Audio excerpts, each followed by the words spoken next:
दादा जिवंत आहेत आणि ते परत येणार? बारामती विमान अपघाताच्या बाबतीत एक अतिशय धक्कादायक माहिती आज समोर आली. 28 तारखेला घडलेल्या या दुर्दैवी प्रकरणात दादांचं निधन झालं होतं. खरं तर ही फक्त बातमी नव्हती, तर राज्याला हादरवून सोडणारी आणि धक्का देणारी माहिती होती. पण या घटनेला तब्बल 11 दिवसांहून अधिक काळ उलटला असतानाच एक अतिशय धक्कादायक माहिती या प्रकरणाविषयी समोर आल्याने संपूर्ण महाराष्ट्रात खळबळ उडालीय. आज सकाळी अचानक एका व्यक्तीने कॅमेरासमोर येऊन या अपघाताविषयी अशी माहिती दिली की तिने या प्रकरणाचं चित्र पालटले, ज्यामुळे आता बारामतीमध्ये दबक्या आवाजात चर्चा सुरू झाली की आता शिवाजी द बॉस या पिक्चरमधल्या रजनीकांत सारखी दादांची परत एंट्री होणार आहे. मग नेमकं दादा आता कुठे असतील, ते आता कुठे आहेत, यावर आता जोरदार चर्चा सुरू झालेली आहे. कारण याला कारण ठरला आहे एक असा व्यक्ती जो आज पहिल्यांदाच कॅमेरासमोर आला आणि ज्याने या अपघाताविषयी अशी भयानक माहिती सांगितली की जी याआधी कोणत्याही टीव्हीवर दाखवली नव्हती, ना कुठल्या वृत्तपत्रात आली होती. वृत्तपत्रात आणि टीव्हीवर सुरुवातीला सांगितलं गेलं की विमान धोक्यामुळे आपटलं गेलं. नंतर दुसऱ्या दिवशी सांगितलं तांत्रिक बिघाडामुळे अपघात झाला. ब्लॅक बॉक्स ताब्यात आहे, पण ब्लॅक बॉक्सची तपासणी अजून होण्यासाठी वर्षाचा कालावधी लागू शकतो. पण तेवढ्यात एक राष्ट्रवादीचे खासदार त्यांनी एक असा दावा केला की ज्याने या प्रकरणाची दिशा पलटली होतीच. कालपर्यंत वेगळ्या अँगलला हे प्रकरण केलं होतं, पण तेवढ्यात आज सकाळी एका व्यक्तीने जे सांगितलंय त्याने या प्रकरणाची सगळी दिशा बदलून टाकली. आता दादा नेमके केव्हा येणार, दादा खरंच आहेत का, आणि असतील तर ते कशा पद्धतीने येतील, तर याविषयी अतिशय दबक्या आवाजात अतिशय गुप्तपणे आता चर्चा सुरू झालीय. कारण की दादांचे नातेवाईक रोहित पवार यांनी देखील एक तारीख सांगितली आहे आणि या तारखेला काय होणार याची आता लोक वाट पाहत होते. पण तेवढ्यात आज सकाळी अचानक एक बातमी धडकली. या बातमीने तर या प्रकरणाचं सगळं चित्रच बदलून टाकलं. ही बातमी आज आली, या बातमीने सगळा जो गोंधळ होता तो एका क्षणात थांबवलं खरा, पण खरं तर या प्रकरणाची जी सुरुवात आहे तर ती दुर्घटनेच्या दिवसापासून झाली होती. आज 11वा दिवस आहे. 11व्या दिवशी सकाळी हा भयानक दावा झाला आणि महाराष्ट्राला ज्याने सगळ्यात मोठा धक्का दिलाय खरा. पण जेव्हा ही दुर्घटना घडली होती त्याच्या अगदी 15 मिनिटांपासून, दुर्घटना घडल्यानंतर एक 15 ते 20 मिनिटांपासून वेगवेगळे पुरावे येण्यास सुरुवात झाली होती. आजचा जो दावा आहे तो खरं तर अंगावर काटा आणणार आहे. ज्याने दादा खरंच आहेत का, दादा कधी परत येणार, नेमकं काय सत्य आहे, हे सगळं बाहेर आज येणार होतं. पण हे समजून घेण्यासाठी आपल्याला पहिल्या दिवसापासून त्या घडामोडी पाहाव्या लागतील. कारण की त्या व्यक्तीने जे सांगितलंय ते पहिल्या दिवसापासून सांगायला सुरुवात केली आहे. जी टीव्हीवर पहिल्या दिवसापासून दाखवलं जात होतं ते सगळं खोटं ठरलं आहे. कारण की जे दाखवलं गेलं ते सगळं वेगळं होतं आणि जे घडलं ते अगदीच वेगळं होतं असं त्या व्यक्तीने सांगितलं आहे.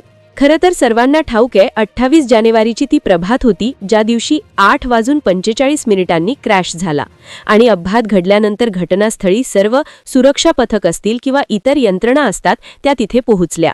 त्यानंतर तिथे मृतदेह आढळले आणि त्यानंतर ते ताब्यात घेऊन 29 तारखेला जो आहे तो अंतिम संस्कार पार पडला. तर हे इथपर्यंत तुम्हाला अवगत आहे. पण जेव्हा दुर्घटना घडली होती त्याच्या काही तासांतच एक वेगळाच आरोप करण्यात आला होता आणि खरं तर या प्रकरणाला तिथूनच नवे वळण मिळायला सुरुवात झाली होती. पहिला दिवस होता 28 जानेवारीचा. अपघात झाला आणि काही तासांतच एक आमदार अमोल मिटकरी यांचा सूर माध्यमांमधून उमटला. मिटकरींनी दावा केला जो दावा या तपासाची दिशा बदलणारा ठरणार होता. लोक क्रॅश कसा झाला, काही तांत्रिक बिघाड होता का, पायलटची चूक होती का, हेच शोधत होते. पण इकडे अमोल मिटकरींनी अशी बाजू मांडली जी कोणीच मांडत नव्हतं. ते म्हणत होते विमानातून धूर निघत नव्हता, विमानामधून धूरच नव्हता, मग विमान कसे कोसळले. त्यांनी तर हा 100% घातपात असल्याचा संशय व्यक्त केला. खरं तर सर्वसामान्यांना वाटले चला सोडा, ते भावनावश झाले आहेत त्यामुळे कदाचित ते असा दावा करत असतील. पण दुसरा धक्कादायक दावा त्यांनी जो केला त्यानेच खरं तर या तपासाची दिशा बदलली आणि दुसऱ्या दिवशी त्याचे खरे वास्तव उघड होणार होते. पण आज 11व्या दिवशी जो माणूस कॅमेरासमोर आलाय त्याने जे सांगितले त्याने तर सर्व गोष्टींचं चित्रच पालटलं आहे. पहिल्या दिवशी ते म्हणाले विमानातून धूर येत नव्हता, पण त्यांनी दुसरा तर्क मांडला की मृतदेह 5च होते, 5च मृतदेह होते, मग हे गणित कसे जुळले. आता ही पहिल्या दिवसाची बाब होती. पण दुसऱ्या दिवशी एक दुसरे मोठे नेते यावर असे काहीतरी बोलणार होते की ज्याने महाराष्ट्राच्या राजकारणात मोठा भूकंप होणार होता. 28 जानेवारीला हा विषय तिथे आला. दुसऱ्या दिवशी संजय राऊत पत्रकारांशी बोलताना त्यांनी खळबळजनक माहिती दिली. ते म्हणाले, दादांनी 15 तारखेला सांगितले होते की त्यांच्याकडे सत्ताधारी गटाची एक मोठी फाईल आहे आणि त्या फाईलमध्ये सर्व लोकांचा कच्चा चिठ्ठा आहे. मग कच्चा चिठ्ठा आहे आणि ती फाईल जर उघडली असती तर सर्व मातब्बर राजकारण्यांचे धाबे दणावले असते, असे संजय राऊत यांनी विधान केले.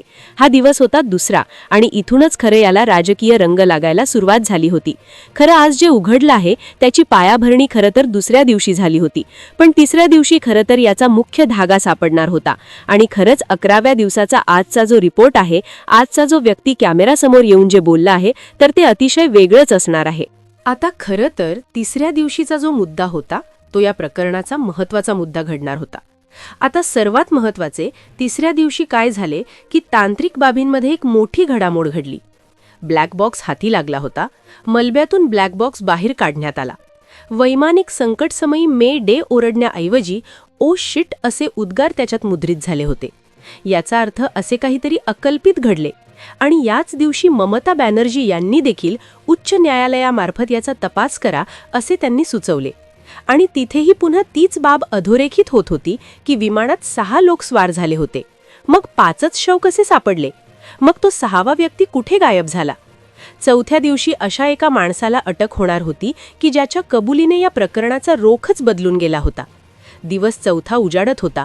लोक दादांना आदरांजली वाहत होते. शोकाकुल वातावरणात त्यांचा अंत्यविधी झाला होता. सुनेत्रा वहिनींची शपथ होणार हे लोकांना कळले होते. पण आज जे समोर आले आहे, जो व्यक्ती कॅमेरासमोर आला आणि त्यांनी लेन्ससमोर येऊन जे सांगितले, त्याची कोणीच कल्पना केली नव्हती. पहिली अटक ज्या दिवशी झाली, जेव्हा दिल्लीमध्ये तपास पथकाने एका खासगी हवाई कंपनीच्या मालकाला आणि ग्राउंड स्टाफला ताब्यात घेतले. चौकशी सुरू झाली. त्याच दिवशी सोशल मीडियावर पॅसेंजर मॅनिफेस्टो प्रसारित झाला.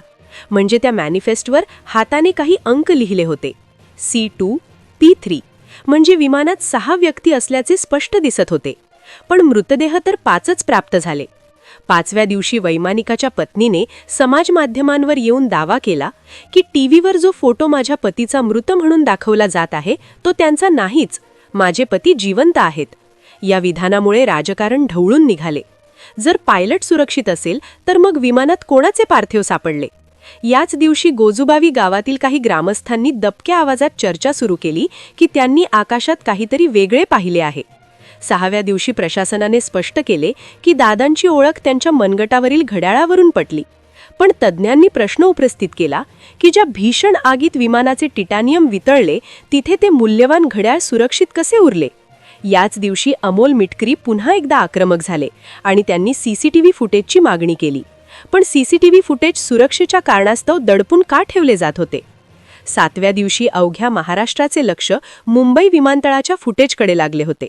पण धक्कादायक बाब म्हणजे 28 जानेवारीच्या पहाटे त्या प्रवेशद्वारावरचे कॅमेरे तांत्रिक बिघाडामुळे बंद होते असे सांगण्यात आले.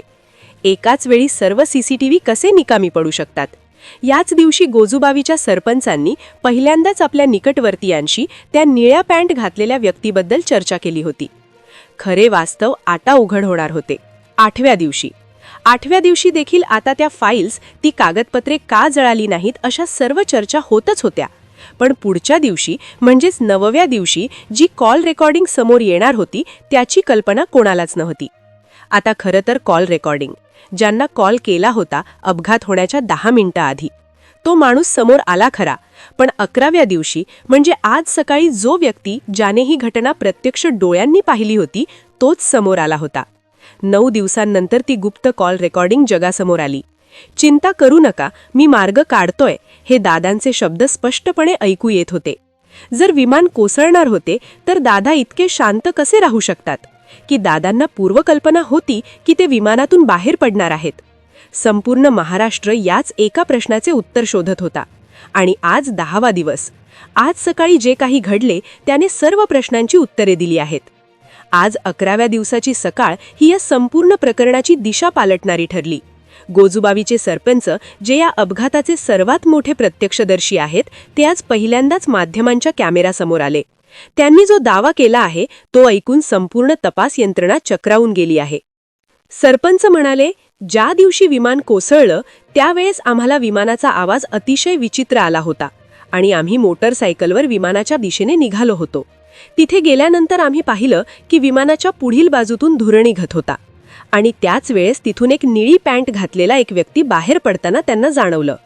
पण तेवढ्यात त्यांना त्यांचे सहकारी म्हणाले की मागे या, नाहीतर स्फोट होईल. आणि एका मिनिटात ते मागे पळत आले आणि पळत आल्यानंतर प्रचंड मोठा स्फोट झाला आणि स्फोटानंतर 100 ते 150 फुटावर सगळे जे विमानाचे जे अवशेष होते ते उडले गेले, असा त्यांनी दावा केला आहे. आता इथे तो निळ्या पॅन्टवाला व्यक्ती कोण असू शकतो हा प्रश्न आता निर्माण होतोय. त्यांनी तो बाहेर येताना बघितला खरा, पण तो पूर्ण बाहेर आला का, आणि तो जर आला तर तो कोण व्यक्ती होता, असे प्रश्न आता निर्माण होत आहेत. मग खरंच हा त्यांचा भास होता की खरं असेल, याच्यावर आता चर्चा सुरू होते आहे. सरपंचांचा हा गौप्यस्फोट आणि त्यांनी पाहिलेला तो निळ्या पॅन्टचा व्यक्ती आता या संपूर्ण चौकशीचा केंद्रबिंदू ठरला आहे. प्रेक्षकांनो, इथं थोडंसं थांबा. आतापर्यंत समोर आली ही माहिती आणि प्रत्यक्षदर्शींनी केलेले दावे पाहता हे प्रकरण जितकं दिसतंय तितकं साधं नक्कीच नाही. एकीकडे तांत्रिक तपास सुरू असतानाच दुसरीकडे लोकांच्या मनात आलेल्या शंका आता अधिक गडद होत चालल्या आहे. विमानातून दिसलेली ती व्यक्ती, 5च मृतदेह सापडण्यामागचं पुढं काय आहे, हे सर्व केवळ योगायोग आहे की याच्या मागे काहीतरी सत्य दडलंय. आम्ही इथे कुठलीही खात्री देत नाही, पण ही एक दाट शक्यता आहे. आतापर्यंत तुम्ही पाहिलेली माहिती ही सोशल मीडियावर सुरू असलेल्या चर्चा यावर आधारित केवळ एक शक्यता आहे. आम्ही कोणालाही याच्यामध्ये आरोपी ठरवण्याचा तसेच कोणाच्याही भावना दुखावण्याचा आमचा उद्देश नाही. फक्त तुमच्या प्रश्नांना आवाज देण्याचा आमचा हा एकमेव छोटासा प्रयत्न आहे. तुम्हाला या संपूर्ण प्रकरणाबद्दल काय वाटतं? तुमच्या मते कोण व्यक्ती याच्यामध्ये असावा जो सहावा असू शकतो? आणि दादा खरंच परत येतील का? तुमचं जे काही मत असेल ते कमेंटमध्ये नक्की कळवा, कारण तुमची प्रत्येक कमेंट या प्रकरणाच्या एका नवीन पैलूवर प्रकाश टाकते. व्हिडिओ जर तुम्हाला माहितीपूर्ण वाटत असेल तर नक्की लाईक करा आणि जास्तीत जास्त शेअर करा. धन्यवाद.